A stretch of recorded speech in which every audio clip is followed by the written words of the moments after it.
Odessa sahillərində Azərbaycan vətəndaşlarının olduğu gəmi dron hücumuna məruz qalıb.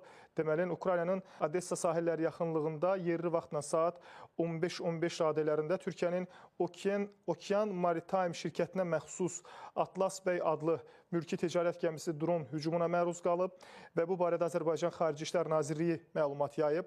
Qeyd olunub ki, gəmidə ekipaj üzvlərindən 11-i Azərbaycan vətəndaşıdır. Məlumata görə Azərbaycan vətəndaşı olan gəmi kapitanı istisna olmaqla ekipajın digər üzvləri Odessa şəhərində sahilə çıxarılıb və onların vəziyyəti qənaətbəxş qiymətləndirilir. Gəmi kapitanının axtarış tədbirləri bu istiqamətdə işlər görülür.